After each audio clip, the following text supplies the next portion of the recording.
Ninaki Priddy is actually the exception in the Disposable Friends series for Meghan Markle. She's a little bit different. She actually wasn't ghosted or rejected by Meghan Markle. It was more that she ended the friendship. And she ended the friendship prior to Meghan Markle meeting Prince Harry. Now, there's a really huge history with Ninaki Priddy and Meghan Markle. They were friends from about 2 years of age. They attended the Hollywood Little Red House together, which is like a kindergarten and primary school. And they used to visit each other's homes and they knew each other's parents.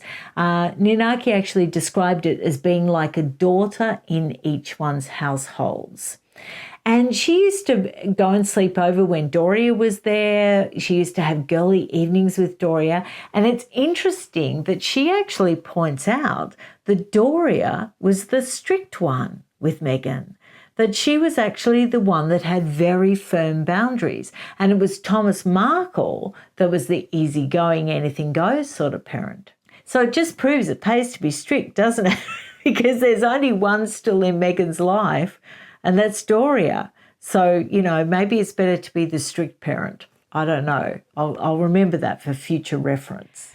So Ninaki also pointed out that Meghan was very much caught between the two households. She had to sort of deliver messages from Thomas to Doria and vice versa. And she had to put up with the fact that sometimes they were angry with each other. So she would have to act like the mediator, the peacemaker, and keep everybody happy.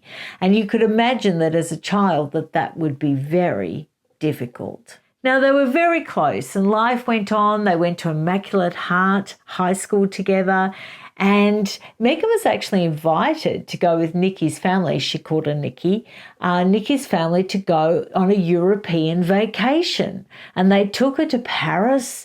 And of course, that famous photo where they were in London and they were sitting on the little fence outside Buckingham Palace.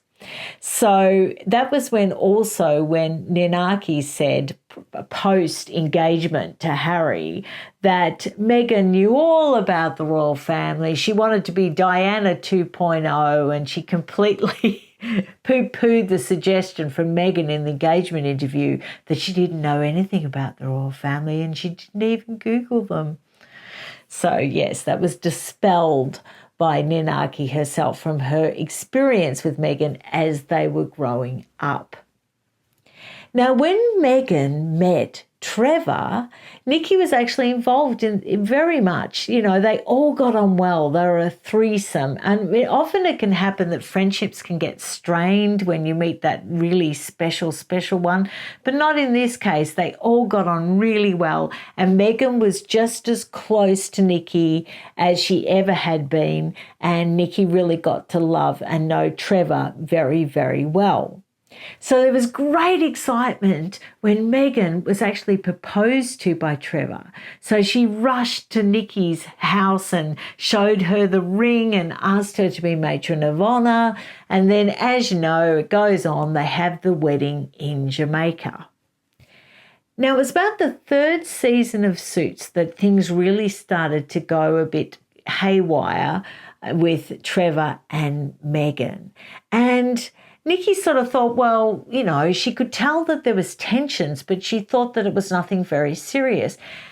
She always says that she never imagined that Trevor or Meghan would ever break up because they were so much in love. She describes how Trevor used to cup Meghan's face in his hands, and she used to call him Trev or something. I don't know. That's pretty off-putting. But anyway, you get the general idea that they were very close, and Ninaki never thought that they would actually break up. But what caused a lot of strain for Nikki was that Meghan started throwing her weight around. She started to believe her own publicity with Suits, and Nikki describes that she really changed. She changed the way she laughed, the way she spoke. She changed the way she walked. She changed everything. I think she was becoming Rachel Zane.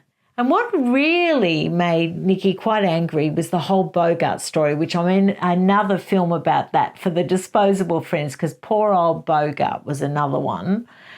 But Nikki hated the way that she sort of pushed her weight around and used her suit sort of fame to try and get this adoption happening for Bogart. He'd already been promised to another family, and she contacted all her friends, including Ninaki Priddy, and got them to write emails to this adoption agency and pressure them to give Bogart to Meghan Markle. Now, that really upset Nikki, and also, but the main death knell of the friendship was the way Meghan broke up with Trevor. Now, Ninaki couldn't believe that Meghan didn't give the relationship proper attention, didn't try, didn't, like go into counselling or try to mend it, because nothing really horrible had happened other than the fact that probably Meghan didn't need Trevor anymore.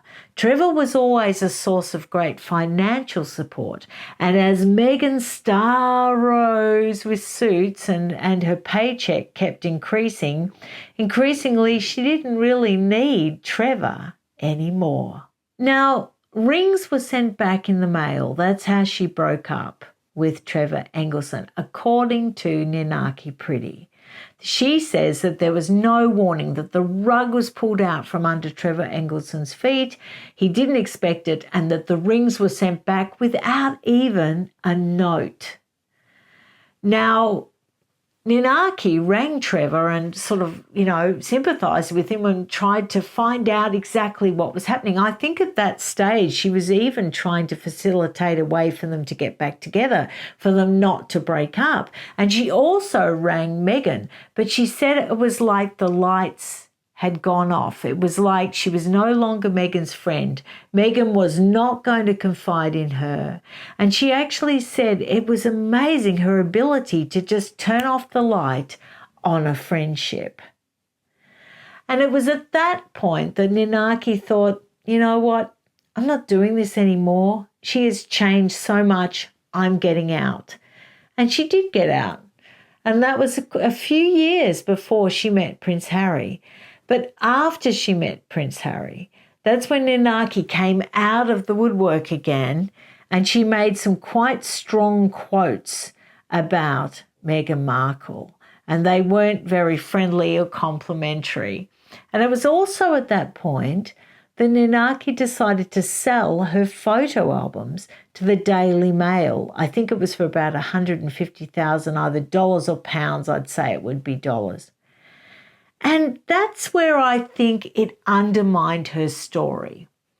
What do you think? Tell me what you think in the comments down below, if you would ever sell a photo album of a friend, no matter how bad they were or no matter how much they hurt you. Would you ever do that? I wouldn't. I wouldn't do that. And I think it undermined Ninaki Priddy's story about the fact that she was trying to warn people about Meghan Markle. She was trying to warn people about what sort of person she was. And I think she was trying to warn Prince Harry. Can't wait to see what you think, and I'll see you again very soon. Bye.